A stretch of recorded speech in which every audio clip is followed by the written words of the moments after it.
Kalau peta politik berubah, Mas Agung bisa memprediksikan peta seperti apa yang nanti akan terbangun. PDIP entah bersama Anies atau mengusung calon sendiri melawan Kimples atau jangan-jangan Kimplesnya juga bubar ini? Iya, pertama saya akan quote and quote putusan MK ini membuat PDIP mendapat efek underdog effect. Kemudian di Kimples itu bandwagon effect. Nah, sekarang beradu dan akhirnya membuat klimaks di mana PDIP lebih diuntungkan dengan posisi karena putusan MK ini. Jadi underdog effect ini bisa menjadi bandwagon effect karena apa? Karena orang-orang lebih suka dengan kemenangan gitu. Nah, per hari ini bisa jadi Kimplesnya mendapat efek sebaliknya. Kalau PDIP menjadi bandwagon effect, kemudian Kimplesnya menjadi underdog effect. Nah, ini gimana nih? Apakah bisa berubah lagi? Seperti yang Caca khawatirkan, jangan berubah lagi lah seperti ini terus. Tapi ini kan politik dinamis, apalagi ini Pilkada 2024 di Jakarta, di mana residu politik nasional selalu hadir. Kemudian ada cerita-cerita injury time di sana, sehingga mengubah banyak efek-efek dan menghadirkan efek-efek baru. Kalau misalkan 2017 ada 212 efek, di sini ada istana efek.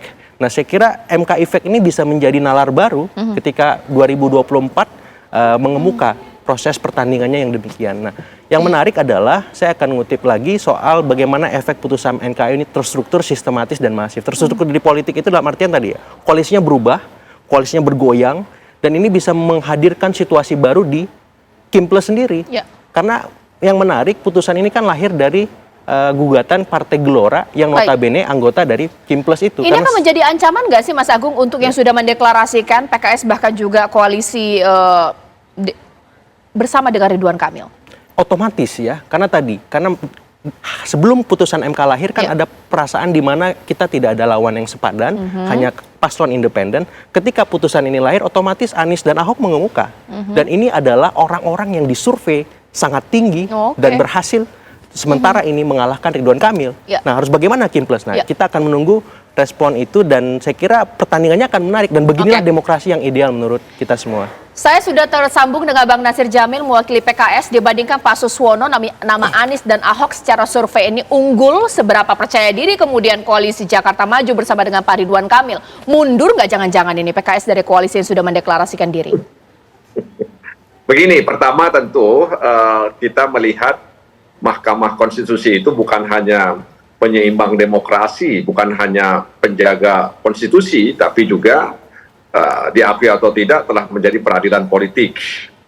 Dan tentu saja putusan MK beberapa jam lalu bukan hanya pil pahit bagi kelompok tertentu, tapi juga bisa menjadi sirup manis bagi kelompok lainnya. Nah, bagaimana kemudian partai-partai politik terutama yang selama ini sudah berkoalisi untuk mengusung suatu kandidat? Ya tentu saja mereka akan mencermati putusan ini dalam arti melihat bagaimana ke depan pasca putusan ini.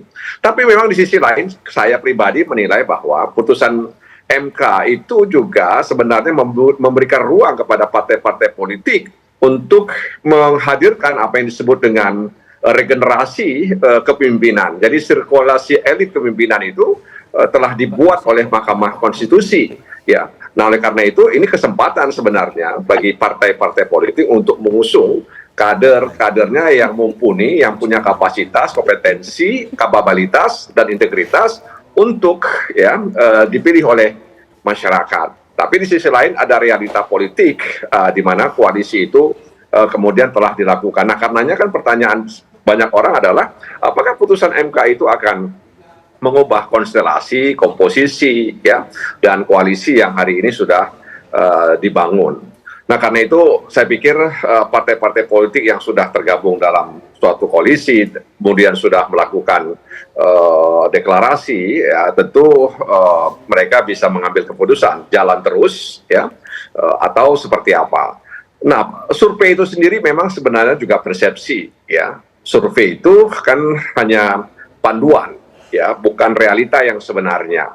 Ya, oleh karena itu, ketika misalnya ada seorang kandidat yang diusung, surveinya lebih rendah dari kandidat lain, ya tentu saja itu menjadi pekerjaan rumah bagi partai-partai pengusung untuk meningkatkan elektabilitas daripada kandidat yang mereka usung. Jadi sebenarnya ini kan juga sebenarnya bukan sesuatu yang luar biasa, yang menjadi luar biasa karena ada kontestasi di di DKI, di mana ada banyak partai, kemudian ada yang tertinggal, ya saya tidak katakan ditinggal karena ada yang tertinggal, ya. Kemudian ada putusan MK seperti angin segar, ya, bagi sejumlah partai politik untuk mengusung kandidat yang mereka akan usung nantinya. Jadi sekali lagi, partai koalisi PKS misalnya ya tetap saja ya masih bersama, dan saya pikir kita juga akan mencermati ini. Oke, baik.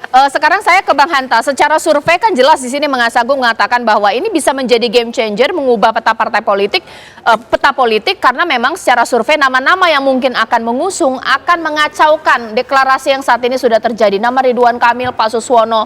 Nah, tapi di challenge juga oleh Bang Nasir Jamil di sini, Mas Hanta. Survei ini persepsi, belum tentu benar. Ini bagaimana bantahannya? Ya, survei itu justru potret realitas. Jadi justru yang bisa dipertanggungjawabkan secara metodologi adalah survei. Selain dari terawangan-terawangan yang lain secara metodologi seperti quick count dan sebagainya, itu potret realitas tapi menggunakan metodologi. Karena kalau mau realitas sesungguhnya kita harus sensus semuanya. Nah, memang tidak selalu linier. Jadi sebelum kita bicara pada eleksi atau election, ada kandidasi. Yang sedang kita bicarakan pada malam hari ini adalah di fase kandidasi. Fase kandidasi ini adalah di wilayah partai politik yang baru sekarang dari syarat yang cukup berat 20%, termasuk PD Perjuangan tidak bisa mengusung di Jakarta, hari ini menjadi turun. Itu ceritanya kita fokus di situ. Jadi bukan kemudian berubah total, tidak. Nah, tadinya di Jakarta itu lawannya ada 3 opsi. Bagi katakanlah Kim Plus yang kemarin sudah mendeklarasikan Ridwan Kamil, ada 3 opsi lawan perseorangan. Ini adalah peta paling ringan bagi Ridwan Kamil. Data survei kami yang baru saja selesai itu jauh sekali, bisa memenangkan dan kita bisa mengatakan Ridwan Kamil akan menjadi gubernur Jakarta. Kalau itu yang terjadi, tapi peluang ini mengecil. Bukan mengecil, hampir tidak ada karena PD Perjuangan bisa maju. Yang kedua, opsi kedua adalah opsi yang tadi ringan, ini opsi kompetitif, melawan kotak kosong. Karena bisa jadi pemilih Anies Baswedan itu melakukan perlawanan, datang untuk memilih yang kertas kosong itu, atau istilahnya bumbu kosong. Itu adalah opsi kompetitif. Nah, yang ketiga ini yang kita fokuskan di sini. Sekarang yang terbesar kemungkinan terjadi Ridwan Kamil kalau tidak direvisi oleh Koalisi Indonesia Maju akan mendapat kandidat berat. Dari mana? Dari PD Perjuangan. Yang bisa dipastikan malam hari ini PDI Perjuangan bisa mengusung. Tapi Anies Baswedan apakah bisa maju? Belum tentu. Tergantung pada PD Perjuangan apakah bisa maju atau tidak. Nah, yang kedua, kita tidak bisa menyimpulkan lalu Kim bubar. Tidak bisa, karena faktor Jakarta itu juga memiliki benang langsung ke politik nasional. Jangan lupa ada gula-gula politik yang jauh lebih menggiurkan daripada sekedar Jakarta, yaitu pemerintahan baru Prabowo Gibran. Di sana partai plus PKS, kemudian PKB dan Nasdem pasti sudah memiliki pembicaraan, konsesi, negosiasi, kompromi politik untuk pemerintahan yang baru. PKS misalnya sudah bicara tentang, kita lihat di Sumatera Utara soal mendukung Bobi. Kemudian candaan Presiden PKS untuk diajak dalam pemerintahan dan hari ini bersama Kim Plus. Apalagi Nasdem dan PKB. Jadi per hari ini menurut saya ya tendensi keluar bubarnya Kim Plus mendukung Ridwan Kamil belum ada tendensinya. Tapi bahwa PD Perjuangan bisa mengusung sendiri itu bisa disimpulkan hari ini. Bahwa RK akan mendapatkan lawan tanding yang kuat. Ya baik, sekarang saya ke Mas Uceng. Putusan MK sudah bisa diberlakukan secepatnya setelah hakim ketok palu, tapi perlukah kemudian ini dituangkan dalam PKPU baru bisa kemudian diberlakukan, Mas Uceng? Iya, pada dasarnya kan putusan Mahkamah Konstitusi itu berlaku self executed. Jadi harusnya dia sudah bisa langsung dipakai pada dasarnya. Tetapi tentu saja kalau ada aturan yang berbeda di aturan di bawahnya, itu harus segera dilakukan penyesuaian. Tapi begini Mbak Caca, selentingan kabar sudah mulai beredar di kalangan teman-teman bahwa ada upaya yang dilakukan oleh teman-teman partai politik untuk menyiasati ini. Dan ini lahir karena itu tadi pertarungan yang memang disengaja untuk merusak demokrasi dengan memaksa menjadi satu kandidat. Tadi saya baru dapat pesan WhatsApp dari beberapa teman-teman yang sering di DPR, itu mengatakan pembicaraan beberapa orang di sana itu mulai mau menyiasati dengan mengatakan, ya ini diberlakukan hanya bagi partai-partai yang tidak punya kursi di DPR pusat. Jadi aturan ini hanya berlaku untuk partai-partai dalam tanda kutip kecil gitu. Sedangkan partai-partai besar itu kemudian tetap mengikuti pola biasa. Dan itu rencananya katanya mau dituangkan dalam undang-undang pilkada. Nah, ini yang saya khawatirkan. Artinya begini, putusan MK yang sebenarnya secara demokrasi ini cukup baik, itu harusnya dijaga supaya kemudian bisa dilaksanakan dengan cepat gitu ya. Lalu kemudian bisa dipakai untuk pemilu 2024 karena ini lebih menjaminkan wajah demokrasi yang kita inginkan.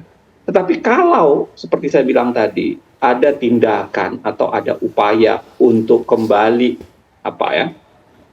menahan itu, misalnya dengan yang saya bilang tadi ada berbagai selentingan bahwa akan mencoba menyiasati lagi dengan mengatakan hanya diperlakukan untuk partai tertentu sedangkan partai yang lain tidak, atau kemudian ada keinginan untuk langsung mengubah undang-undang pilkada dengan cepat, atau ada keinginan untuk menahannya atau membuat mekanisme yang berbeda di KPU. Saya rasa ini adalah tontonan yang sama sekali merusak sebenarnya demokrasi. Makanya perlu kita bilang atau perlu kita kirimkan sinyal kepada baik DPR maupun KPU, pemerintah ya.